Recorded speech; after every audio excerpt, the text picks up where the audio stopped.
Kaya sabi ko, di baling walang manood basta walang fake news, no? Hindi ko sasabihin nakasulat sa thumbnail na si Troy nasa Ginebra na. Walang ganun dahil hindi naman talaga totoo, no?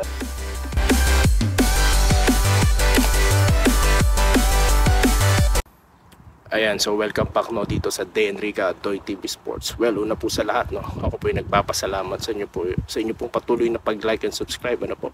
Maraming salamat po. At well, ang ating pong topic, no, ayan pong update lang dito kay Troy Rosario. Siya po pa ay nasa Barangay Ginebra na, no? Sa totoo lang po tayo, no, laban po tayo against fake news dahil misinformation niya.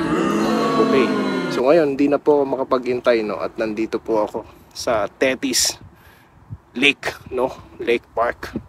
At yun na nga, gusto ko kagad makapag-update sa inyo, no. Alam ko inaapakan nyo na, no, at ilang mga pa-shoutout of course. At yun na nga, napanood ko po kanina sa PBA Moto Club na yung pong si Troy Rosario talagang tinawagan nila, no, at talagang galing na po sa kanya na siya po ay hindi pa nakakapamili, no, ng kanyang team. Ayan, so sa mga nagpapa-shoutout nga po pala at sa mga subscribers na po na nandyan, no, at sa mga hindi pa po, mga kabarangay, like and subscribe po. Yan lang po ang ating kaligayahan dito, no, sa ating vlog.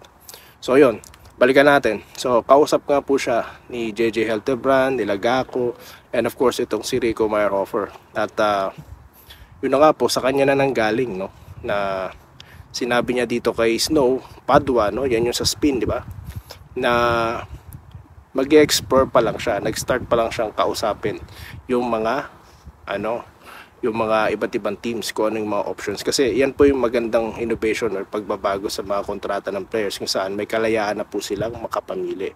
So yan po yung magandang nangyayari ngayon kay Troy Rosario at he exploring his options, no. At yun na nga, so napabalita, no, na siya ay nakipag-meet na sa MVP.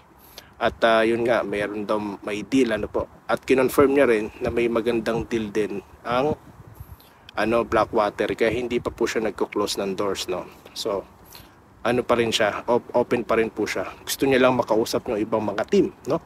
At may advice nga doon itong si maganda, panoorin niyo rin, no. Ito pong si Rico Meyerhofer, no, na maganda po ang development programs ng SMC. Kaya maganda rin dun makarating itong si Troy Rosario, no. And at the same time,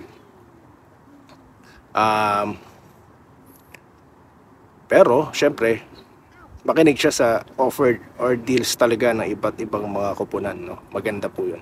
Kaya nga po, pinakpakan nila yung mga fake news na yan. Bawal po talaga, I mean mga clickbaiters, yung mga fake news po talaga, napakaganda po kasi yan, trail yan para sila makapasok, no, doon sa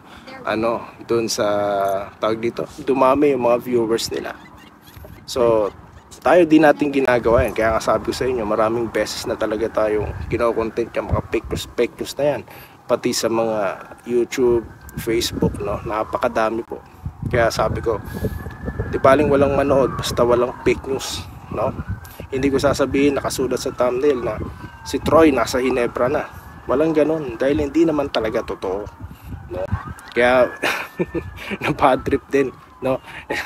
Hindi naman na bad trip, I mean pinansin din yan nila Rico Meyerhofer, no, at may mga pinost silang mga page, mga YouTube thumbnails and contents na ganun, na sinasabi nga na nagpapalita, so straight from the mouth, no, from Troy Rosario himself, na hindi pa po siya nakakapamili at wala pa po siya sa barangay.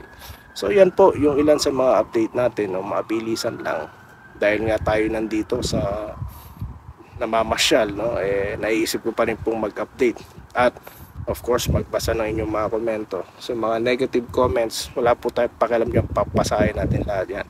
At sa mga, of course, sa mga barangay, well, pabalita nyo na, no? May content na papangka sa mga hater, lalo na San Miguel pong kalaban natin. Napakalaking fan base po niyan. Aatrasan po ba natin? Well, ano lang tayo rito, no? Masaya lamang tayo rito, asaran lang, ha. Personalan, bahala na kayo. Alam niyo naman, maraming personal, no, na atake na rin sa akin. Wala akong pakialam diyan, no.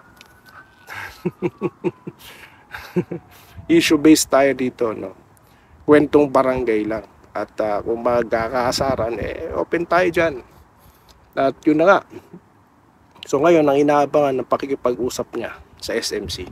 So kung napabalita na nakausap mismo niya si MVP, baka naman po. Baka naman, makakausap niya rin si Ramon Ang, and of course, ito pong si Coach Al Francis Chua, no, nakilalang sports director nga ng SMC. At kasabay din pong nakausap ni Troy itong si Pargas, no, na talaga daw pong walang humihindi, no.